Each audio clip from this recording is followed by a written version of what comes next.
You won't believe the sheer audacity of what happened when our power-hungry HOA president, Karen Grimshaw, decided to bulldoze my disabled sister's wheelchair ramp while she was at work. But little did this entitled tyrant know, my sister wasn't just any resident, she was the freaking governor of our state, and this little stunt was about to become the biggest, most career-imploding mistake of Karen's miserable life. But how did this escalate from a petty neighborhood squabble into a full-blown national scandal? Buckle up, hit that subscribe button if you love a good Karen gets her comeuppance story, because this is one wild ride. The venomous yellow of the HOA violation notice practically vibrated off our front door, setting my teeth on edge. The 5th this month. All fixated, of course, on Evelyn's wheelchair ramp. I crumpled the offensive paper, adding it to my pathetic little collection of Karen Grimshaw's official acts of war. As I heard the whirring groan of Evelyn's electric wheelchair approaching, climbing the ramp, I plastered on a smile. Another love letter from our wonderful neighbor? I asked, laced with as much sarcasm as I could muster. Evelyn managed a tired smile, but the deep, bruised circles under her eyes screamed exhaustion. Her new job was demanding, relentless, but she never complained. Not about the work, not about the devastating car accident 6 months ago that had stolen her mobility, and certainly not about Karen's incessant, targeted harassment. You'd think being HOA president would give her enough to do without making our lives her hell, I muttered, watching Karen through the kitchen window. She stood in her pristine driveway, snapping photos of our ramp with her phone, her perfectly highlighted hair and expensive designer workout gear failing to mask the raw, seething spite contorting her face. I still vividly remember the day we installed the ramp. We jumped through every bureaucratic hoop, followed every maddening rule to the letter. We hired a licensed contractor, secured all the necessary permits from the city, and even meticulously matched the paint to the exact shade of gray approved for our house trim. But Karen, predictably, showed up before the concrete dust had even settled, brandishing the HOA rule book like some kind of twisted scepter. Section 8, paragraph 3 clearly states that all external modifications must be approved by the board. She declared, her voice dripping with insincere concern. We have to maintain our property values, you understand? What got under my skin was how she conveniently forgot to notify us of meetings, or scheduled them at times when Evelyn, couldn't physically attend. Not that she could have gone anyway, she was too busy, running the entire state. Yeah, that's right. My sister wasn't just some random homeowner, she was the governor. But we'd consciously kept that under wraps in the neighborhood, desperate to maintain some semblance of privacy during her recovery, to avoid preferential treatment. Last week, I'd caught Karen red-handed, measuring the ramp with a tape measure at 6 a.m. When confronted, she'd feigned innocence, claiming she was just doing her duty as HOA president. Right. I started meticulously documenting everything after that, taking videos, archiving her increasingly unhinged notices, and keeping a detailed log of every interaction. Something deep in my gut screamed that we'd need it. But this morning felt different. As I helped Evelyn into her car for her grueling physical therapy appointment, I noticed Karen huddled with 2 men in stiff, dark suits near her house. They were pointing at our ramp, gesturing wildly like vultures circling carrion. One was scribbling furiously in a notebook, while the other snapped photo after photo. A cold dread coiled in my stomach. I don't like this, I murmured to Evelyn. Maybe it's time we let them know who they're dealing with. Evelyn, ever the diplomat, shook her head. I won't abuse my position to gain an unfair advantage. We'll handle this the right way, through the proper channels. But as I watched Karen's face, her triumphant, viperous smile as she handed thick manila envelopes to the men in suits, I couldn't shake the feeling that following the rules might not be enough this time. I surreptitiously pulled out my phone and started recording, catching Karen's voice, carried across our manicured lawns on the morning breeze. Yes, we'll need that bulldozer here first thing tomorrow morning. The board has already approved the removal. My blood ran cold. They wouldn't tear down a wheelchair ramp, would they? A ramp that was Evelyn's lifeline? As Evelyn's car disappeared around the corner, I rushed inside, adrenaline coursing through my veins. I needed to check our security cameras, find our folder of permits. But what I discovered buried deep within our files would change everything. A revelation that would make Karen wish she'd never even heard of our address. I was halfway through a bowl of cereal the next morning when the ground started to tremble. The ominous rumble of heavy machinery vibrated through the floor, making my spoon clatter against the ceramic.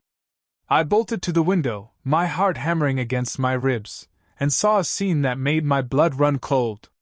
There stood Karen, resplendent in her signature red blazer and perfectly sculpted blonde hair, pointing imperiously at our wheelchair ramp while a man in a hard hat nodded with unsettling eagerness.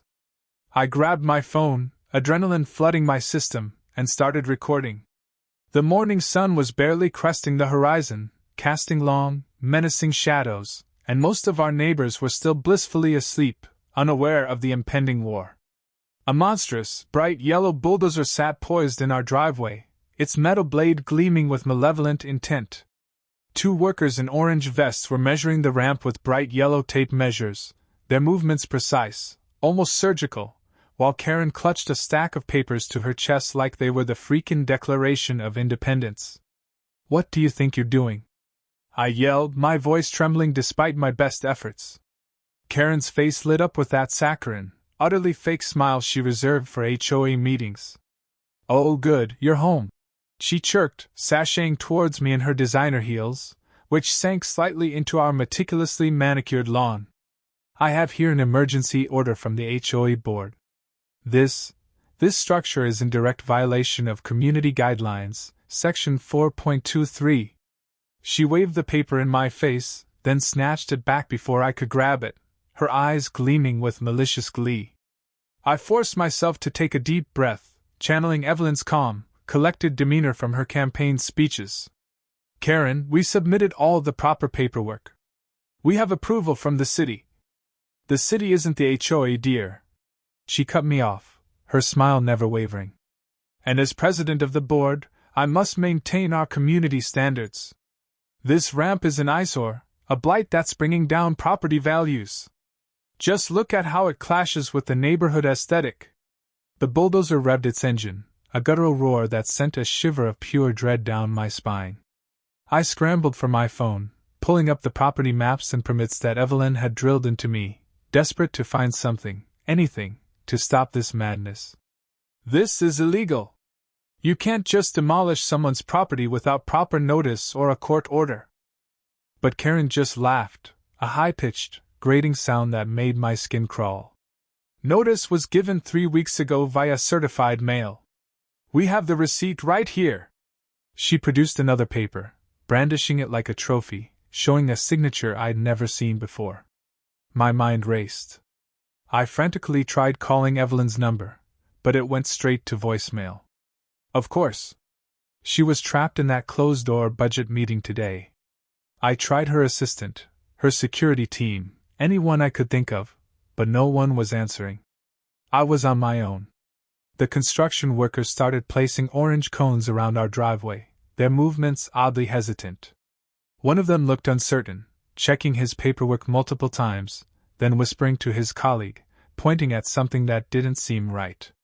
"If you do this," I warned, my voice gaining strength, fueled by a desperate surge of adrenaline, "you'll be hearing from our lawyers. This is a blatant violation of the Americans with Disabilities Act." I started live-streaming everything on my phone, determined to document every detail of this outrageous act. Karen's smile finally faltered, just for a fleeting second, but I saw it. "The HOA isn't exempt from. No HOA is exempt from federal law," I shouted, my voice echoing across the suddenly silent street. Lights started flicking on in neighboring houses. Our elderly neighbor, Mr. Esposito, tentatively poked his head out his front door, then quickly retreated inside when he saw Karen, his face etched with fear. But Karen had already turned to the bulldozer operator, giving him a sharp, decisive nod. The machine roared to life, its treads crunching ominously against our driveway, tearing into the asphalt. I watched in horror as the massive blade lowered towards the ramp, Evelyn's ramp, the ramp that had taken us weeks of blood, sweat, and tears to get properly installed. "Last chance, Karen?" I pleaded, my grip tightening on my phone, my hand trembling. You're making a huge mistake. She turned back to me, her eyes as cold and empty as a shark's, despite the thin, cruel smile plastered on her face. The only mistake was allowing this monstrosity to be built in the first place. Sometimes people need to learn that rules exist for a reason. The bulldozer blade caught the edge of the ramp with a sickening screech of metal on concrete. The sound reverberated through my bones, a physical manifestation of the violation, the injustice. I was still recording as chunks of our carefully constructed ramp began to crumble, shatter, and fall away. What they didn't notice, however, was that Mr. Esposito had returned, armed with his camera, and more neighbors were cautiously emerging from their homes, phones raised, recording everything. Just then, my phone buzzed with a text. It was from Evelyn's head of security. Stay calm. Keep recording. Help is 3 minutes out. A small, defiant smile crept across my face for the first time that morning. I watched Karen, utterly consumed by her petty vendetta, directing the destruction of our ramp like a deranged conductor leading a macabre orchestra. She was so fixated on her warped sense of victory that she didn't notice the sleek black SUVs turning onto our street, or the distant wail of sirens growing louder, closer, more insistent with each passing second. Sometimes, the biggest downfalls stem from the smallest bits of missing information, like not knowing that your seemingly ordinary neighbor is one of the most powerful people in the state. And Karen was about to learn that lesson the hard, very public way. I'll never forget the moment our quiet, picture-perfect suburban street transformed into something ripped straight out of a Hollywood thriller. Just as Karen was busy high-fiving her cronies, celebrating their successful removal of the eyesore, the first black SUV rounded the corner, tires squealing. Then another and another. Red and blue lights exploded into a dizzying kaleidoscope of color, painting the manicured lawns and horrified faces in an eerie, pulsating glow. My hands were shaking so violently I could barely keep my phone steady, but I knew I had to keep recording. This was going to be epic. The look on Karen's face shifted, morphing from smug satisfaction to utter, unadulterated confusion as 3 state police cruisers screeched to a halt, followed by 5 identical black government vehicles, their tinted windows obscuring the occupants within. The neighbors, who had been peeking through their curtains all day, now spilled onto their front lawns, drawn by the commotion like moths to a flame. Everyone knew something monumental was about to unfold. What is all this? Karen demanded, her voice cracking slightly, the carefully constructed facade of authority beginning to crumble. This is a private neighborhood matter. That's when Evelyn's lead security detail stepped out, their movements precise, efficient, scanning the area before opening the back door of the center SUV. The street fell into a profound, almost surreal silence as my sister rolled out in her wheelchair, wearing her official governor's blazer and the stern, unyielding expression I'd only ever seen her wear during major press conferences, when she was facing down powerful adversaries. Mrs. Grimshaw. Evelyn's voice rang out, clear and strong, cutting through the silence like a shard of ice. This became a state matter the moment you violated federal disability protection laws. She wheeled forward, her security team moving in perfect, almost unnerving formation around her. Not to mention, destroying state property without authorization. Karen's face cycled through about 5 different emotions in 3 seconds flat: disbelief, shock, dawning horror, and finally, a desperate attempt to regain control. State property? She squeaked, her voice barely audible. Yes. Evelyn continued, her voice unwavering. Would you like to see the deed? Or should we discuss the Americans with Disabilities Act first? I'm particularly familiar with Title II, having just signed new state protections into law last month. She held up her phone. The crowd of neighbors swelled, growing larger with each passing second. I spotted at least a dozen phones recording everything, capturing every excruciating detail. Mrs. Abernathy from across the street was already live on Facebook, her commentary breathless and awestruck. But the HOA bylaws clearly state. Karen stumbled backward, clutching her precious violation notices like a drowning woman clinging to a life raft. Interesting you should mention those. Evelyn cut in, a hint of steel entering her voice. She motioned to her assistant, who stepped forward, a grim expression on her face, carrying a thick, ominous-looking binder. My legal team has been reviewing your HOA's bylaws all afternoon. Would you like to know what we found? I watched, relishing every second, as Karen's HOA board members began to quietly back away from her, sensing the impending doom. Smart move. Multiple violations of state housing laws. Evelyn continued, her voice building in intensity. Discriminatory practices, and... She paused for effect, her eyes locking onto Karen's with laser-like precision. Irregular financial records going back 3 years. A collective gasp rippled through the crowd. I zoomed in on Karen's face with my phone, capturing every twitch, every tick, every flicker of panic as it turned whiter than those ridiculous violation notices she loved so much. This isn't. I didn't know. Karen sputtered, her carefully constructed world collapsing around her. That I was the governor? Evelyn finished for her, her voice laced with controlled fury. Or that bulldozing a disabled person's access ramp without proper notice or permits is a federal offense? 2 state investigators stepped forward, their faces impassive, notebooks in hand. Behind them, I could see news vans starting to pull up at the end of our street, their satellite dishes gleaming in the fading sunlight. Mrs. Grimshaw. One investigator spoke up, his voice polite but firm. We'll need you to come with us to answer some questions about today's events, and these financial discrepancies. As Karen was led away, still mumbling incoherently about property values and HOA bylaws, Evelyn turned to address the gathered crowd. She looked every bit the leader she was, even sitting in her wheelchair, surrounded by the rubble of our destroyed ramp. My fellow neighbors, she began, her voice resonating with sincerity and passion. Today, we have an opportunity to discuss what community means. She gestured to the shattered remains of the ramp. This isn't just about me, or my access to my home. This is about every person's right to live with dignity and respect in their community. The faces in the crowd reflected a range of emotions, shame, anger, confusion, but most importantly, a dawning sense of understanding. But as I watched Karen being escorted to a police car, still clutching her HOA rule book like a security blanket, I couldn't help but wonder what would happen to our peaceful, previously uneventful neighborhood after this explosive evening. And more importantly, how many other Karens were out there, terrorizing their communities, pulling the same shady tricks Karen had been getting away with for far too long. The morning after the bulldozing incident, I woke up to my phone buzzing like a swarm of angry bees. Our security camera footage had gone viral overnight, and news vans were already lined up outside our house, turning our quiet street into a media circus. But that wasn't even the craziest part. My old high school friend, who'd become a civil rights lawyer, called with shocking news about Karen's past HOA violations. I couldn't believe my eyes when I opened the files he sent. Karen had been sued 3 times before for similar stunts in other neighborhoods, but she'd always managed to settle quietly, pay people off, and then move on to terrorize a new HOA. This time, though, she'd picked the wrong house, on the wrong day, and messed with the wrong sister.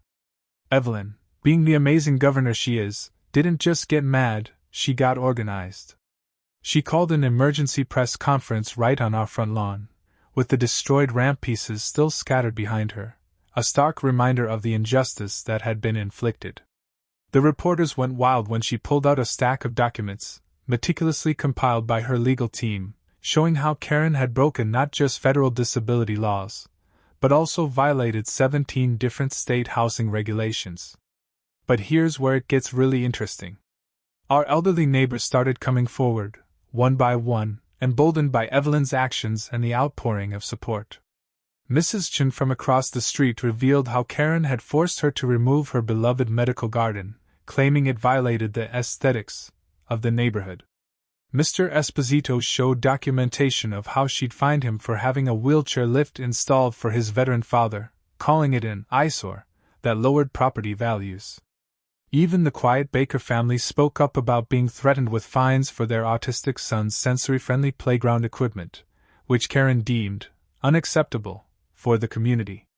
The neighborhood I'd known for years suddenly felt different, alive with a newfound sense of solidarity. People were talking to each other, sharing stories, supporting each other, and standing together against the tyranny of Karen Grimshaw. Karen, in a desperate attempt to salvage her crumbling empire, tried to call an emergency HOA meeting to address these unfounded accusations.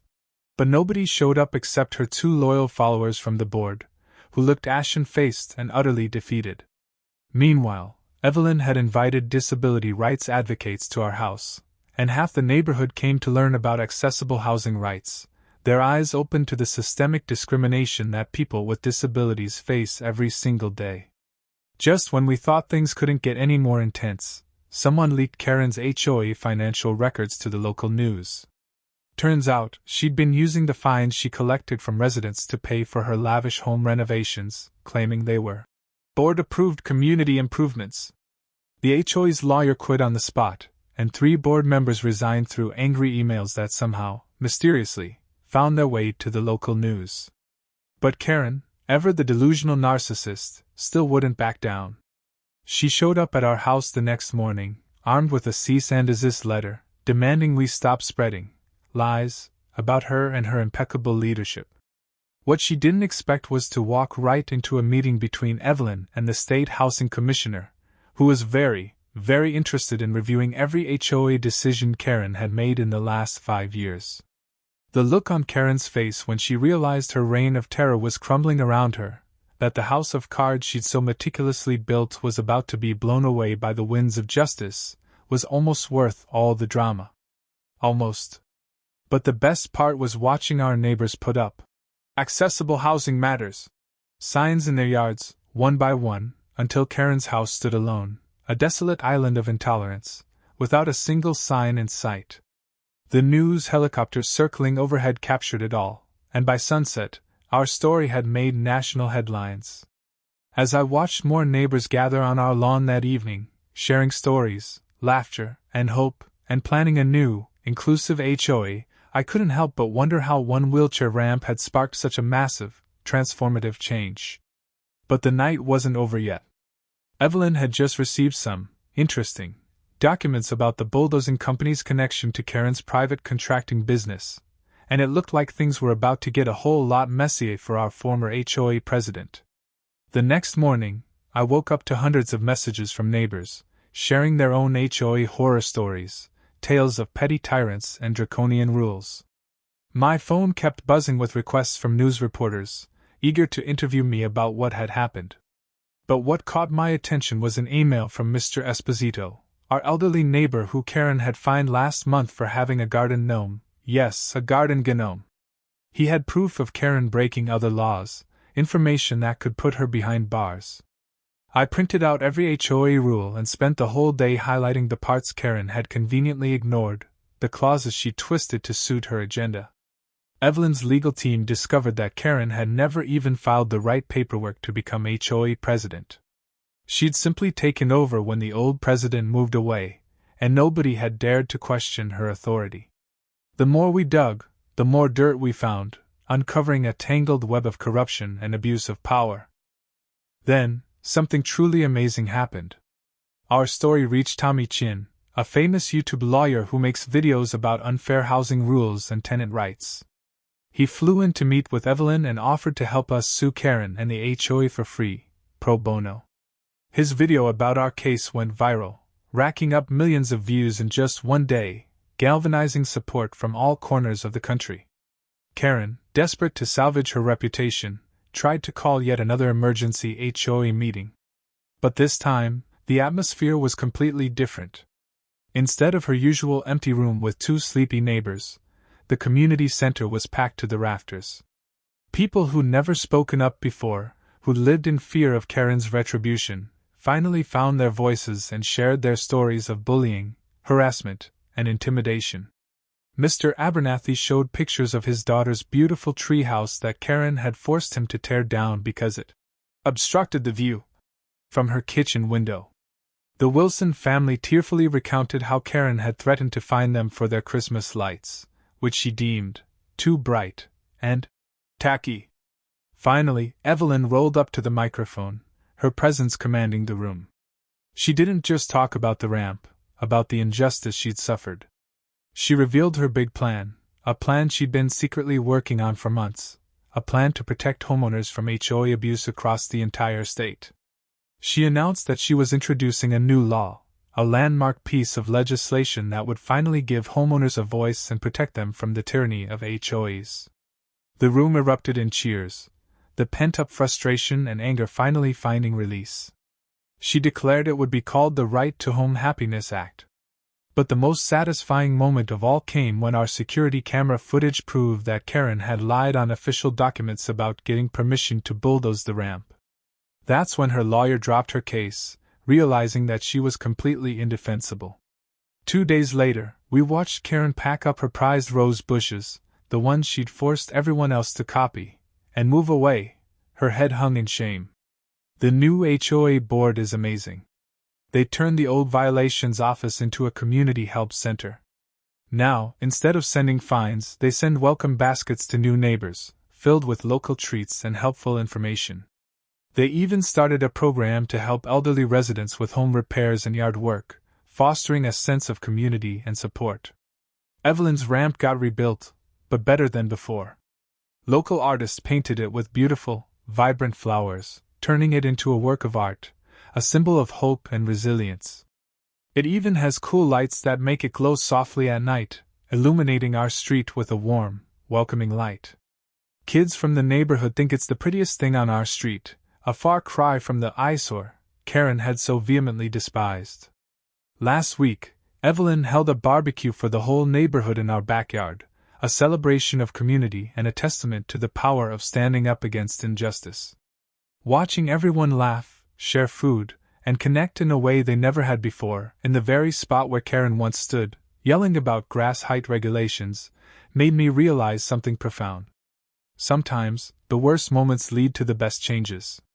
Remember that bulldozing company, the one that had so callously destroyed Evelyn's ramp? They now offer free ramp installations to disabled residents across the state, as a way of atoning for their actions. Their CEO personally apologized to Evelyn, acknowledging the harm they had caused and pledging to do better in the future. They even started a scholarship fund for students studying disability rights law, ensuring that the fight for equality and inclusion continues for generations to come. The biggest surprise came just yesterday. I got promoted to run the state's new Homeowner Protection Office, a position created to ensure that what happened to Evelyn never happens to anyone else again. My first job is teaching other neighborhoods how to transform their HOAs from bullies into helpers, from instruments of oppression into forces for good. Evelyn says we're just getting started, and you know what? Looking at how much has changed in just 1 year, I believe her. Our story even made it into school textbooks, as an example of standing up to unfair rules and fighting for what's right. But the real victory isn't in the headlines or the new laws. It's in the little things, the everyday moments that remind us of the power of community, and the importance of treating everyone with dignity and respect. It's in seeing Mrs. Esposito's garden gnome army grow bigger every week, a whimsical symbol of defiance against Karen's arbitrary rules. It's in watching kids play freely on their front lawns, without fear of violation notices or the wrath of an overbearing HOA president. Karen's old house just sold last week. The new family has 3 kids, 2 dogs, and guess what's in their front yard? A wheelchair ramp for their grandmother, who comes to visit every weekend. Nobody complained. Instead, 5 neighbors showed up to help them unpack, carrying boxes and offering words of welcome. That's when I knew we didn't just change an HOA. We changed minds, healed wounds, and built a community based on empathy, compassion, and the unwavering belief that everyone deserves to live with dignity and happiness in their own home.